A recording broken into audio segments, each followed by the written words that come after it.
నా పేరు KT Naik sir. ఇక్కడ నా పేరు ఉంటుంది లోగోతోని. ఇక్కడ మై స్లేట్ అని పేరు. ఇది పలక యొక్క నమూనా.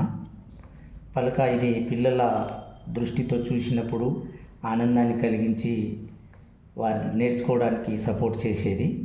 అయితే ఈ స్లేట్లో నేను రూపొందించిన ఫార్ములా ఏదైతే ఉందో పిల్లలు నేర్చుకోవడానికి, పేరెంట్స్ కూడా చక్కగా నేర్పడానికి, అలాగే ఉపాధ్యాయులు కూడా చక్కగా నేర్పడానికి ఆధారాన్ని ఇచ్చే స్లేట్ ఇది. ఇందులో మొత్తము పూర్తి స్థాయిలో లెటర్స్ కనబడుతూ ఉంటాయి విద్యార్థికి. ఇందులో నేను ఇక్కడ అచ్చులను పరిచయం చేశాను. ఇవన్నీ అచ్చులు, ఇవన్నీ హల్లులు. మనం విద్యార్థులతోని ఈ అచ్చుల మీద పాటలు పాడిపించచ్చు, ఈ హల్లుల మీద కూడా పాటలు పాడిపించి ఈ హల్లులను ఒకసారి అచ్చులు హల్లులు విన్న తర్వాత విద్యార్థి ఆ అక్షరాలతో పదాలు నిర్మాణం చేసే కాన్సెప్ట్లోకి దింపడమే ఈ మై స్లేట్ యొక్క ఉద్దేశం. ఈ మై స్లేట్లో సపోజ్ అక్షరాలను జతపరుస్తూ కూడా చదువు నేర్పవచ్చు. ఎలా అంటే ఒక ఉదాహరణ చెప్తున్నాను. ఇది అలా. అలాగే అక్షరం ఆతోని ఆట అని, అలాగే ఈతోని మళ్ళీ ఇలా అనే పదాన్ని జతపరచవచ్చు. అలాగే ఈతోని ఈగా అనే పదాన్ని జతపరుస్తూ పదాన్ని నిర్మాణం చేయించవచ్చు. అలాగే ఉమ లేదా ఉష, ఈ రెండు ఉష అనే పదానికి, ఇదేమో ఉమ అనే పదానికి జతపరిచించు. ప్రతి అచ్చు అక్షరంతో కూడా పదాలు తయారు చేయిస్తూ నేర్పే ఇది ఒక సిస్టమ్ అన్నమాట. ఇలా అయిన తర్వాత దీన్ని ఆ నుంచి అమహా వరకు పూర్తి అయిన తర్వాత మనం మళ్ళీ ఆ అచ్చులతో పద నిర్మాణం, 2 అక్షరాల పదాలు మధ్యలో వానికి రాత నైపుణ్యం కోసము ఇంకో యాక్టివిటీ చూపిస్తాను. అదేంటంటే ఇలా ఉంటుంది. ఇది పూర్తిగా బ్రష్తోని కూడా ఇలా తుడుపుకోవచ్చు. ఇది పిల్లలకు ఎంతో సరదానిచ్చే పలక అన్నమాట. ఇప్పుడు ఏం లేదు, ఒక విద్యార్థికి ఈడ లా రాయడానికి రాదు, వానికి పూర్తిగా ఇట్లా సున్నా పెట్టేనికి వస్తే ఈ లా ఎట్లా తయారవుతుందో వానికి చూపించిన తర్వాత ఒక పద నిర్మాణం అయిపోతుంది. ఇప్పుడు చూడండి, ఈ లాకు సున్నా పెట్టి అలా అనే పదము, ఇలా అనే పదము, ఎలా అనే పదము, కళ అనే పదము, జల అనే పదము, తల అనే పదము, వల అనే పదము,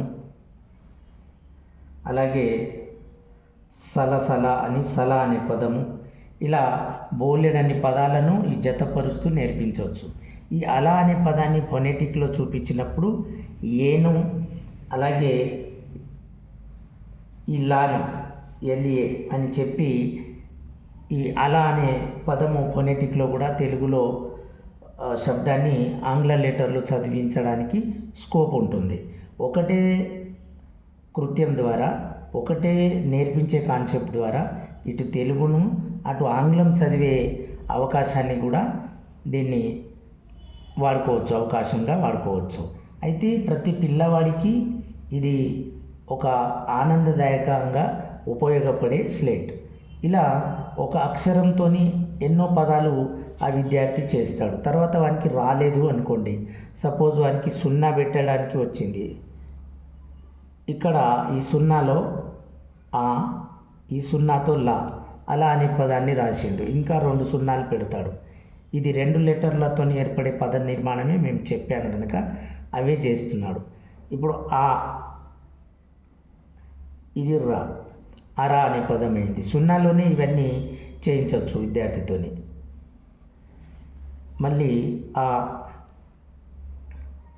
రెండో, అలాగే టా, ఇక్కడ సున్నా పెట్టి ఇట్లా టా నేర్పించేసి వీటిని కొంచెం ఇలా తుడిపించే అవకాశము పిల్లలకి ఇస్తే వాళ్ళు కొంచెం ఉత్సాహంగా, ఇప్పుడు ఈడ ఆట అనే పదం కూడా రెడీ అయిపోయింది. ఇలా రాత నైపుణ్యాన్ని, చదివే నైపుణ్యాన్ని, జతపరిచే నైపుణ్యాన్ని, అక్షరాలతో పదాలు నిర్మాణం చేసే అవకాశాన్ని ఈ పలక ఇస్తుంది.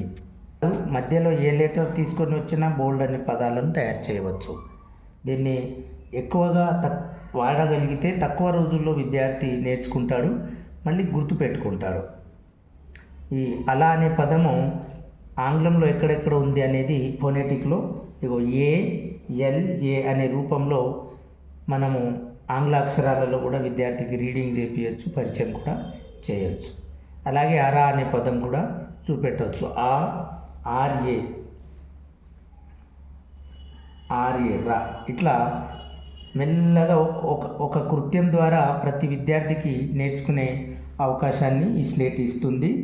ఉపాధ్యాయునికి బోధన సులభము, నేర్చుకోవడం విద్యార్థికి సులభము, మర్చిపోకుండా నేర్చుకుంటారు.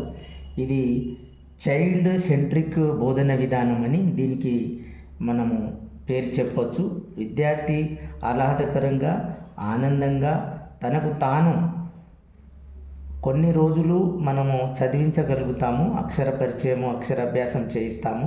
ఆ తర్వాత ఆయన పద నిర్మాణంలోకి దిగితే ప్రతి అక్షరంతో వాడు పద నిర్మాణం చేస్తూ, వాక్య నిర్మాణం చేస్తూ నేర్చుకుంటాడు. కనుక ఈ స్లేటు అందరి పిల్లలకు ఉపయోగపడుతుందని భావిస్తూ దీన్ని సద్వినియోగం చేసుకోవాలని ప్రతి ఒక్కరికి మనస్ఫూర్తిగా కోరుతున్నాను.